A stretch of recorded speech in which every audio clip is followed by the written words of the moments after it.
Hey guys, Kelly Fox here from Kelly Lane Coaching, reminding you to step out of the shadows and claim your spotlight, right? Okay, so we're talking about letting it go. We talked about what could it look like. And this time we're going to talk about, the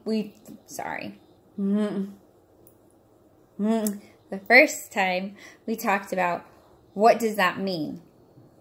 What are all the different ways or different things we could possibly let go of?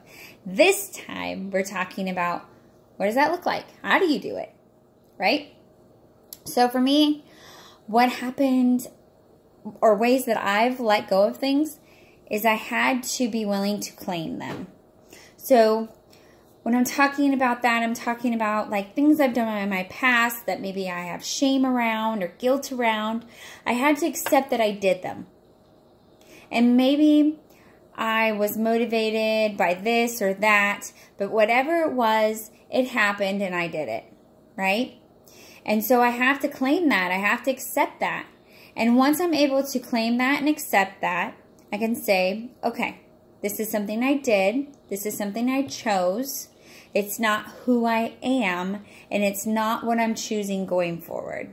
And so I can let that go. Just let it go. And it's not always going to be that easy, okay? I know that.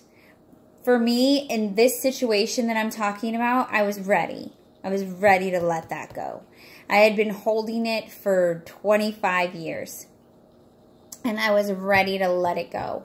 Now, maybe there's something that you've been holding even longer, and maybe you're not there yet. But thinking about it, starting that process, is going to be what you're doing, okay?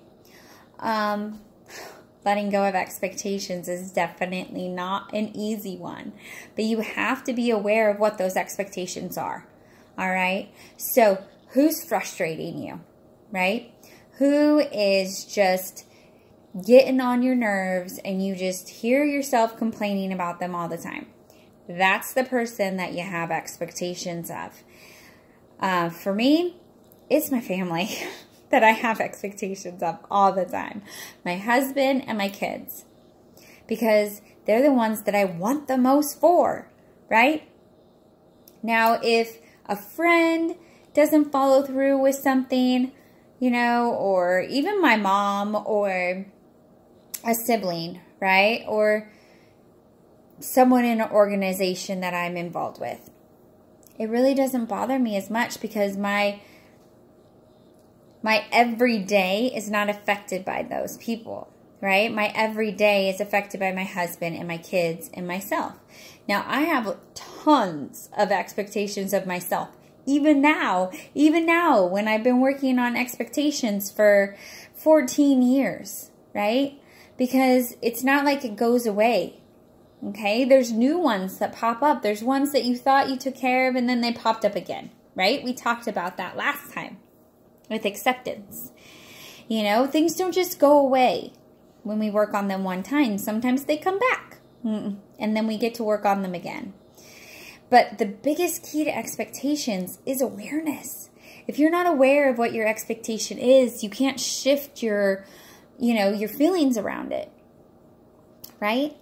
So, getting clear on those expectations will help you go, okay, what I'm really wanting from this person is communication or honesty or, a helping hand or compassion or consideration or appreciation, right? There's all these different things that we're wanting. And so can we have a conversation with that person around that instead of the act or the lack of acts that they're doing that we don't like, right? That's how we can let it go. Also, we can set an intention, right?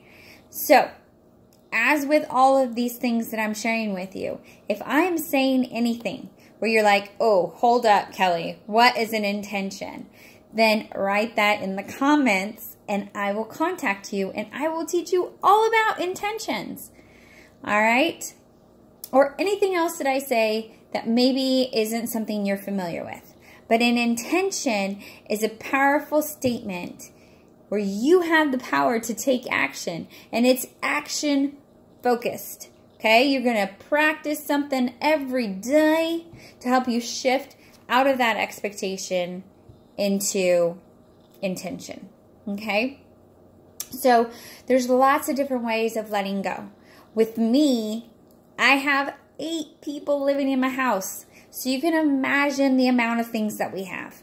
To support us in that, I have an organizer that comes in every few months and helps us get rid of the clothes that we no longer fit in.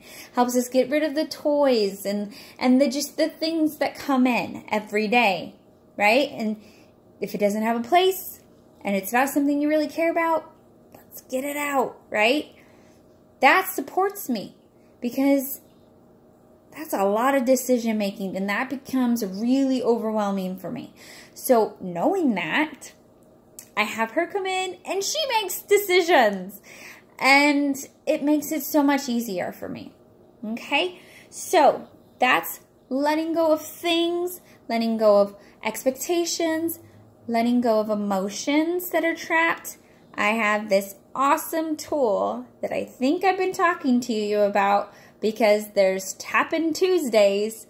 And so emotional freedom technique, or EFT, or tapping, is an amazing tool to help you release trapped energy. Energy that you've buried and buried and buried and buried for years.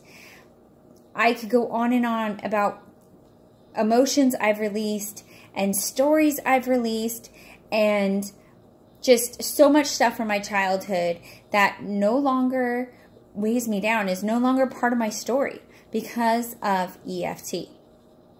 So, lots of different ways that I can help you in letting go. If you want to know anything about that or have a chat with me, put a comment below. Or at the top of my coaching page, there is a link to set up a free discovery call, and we'll have a chat and we'll talk about what are these things that you're wanting to let go of, and how can I support you in finding the tools to do so.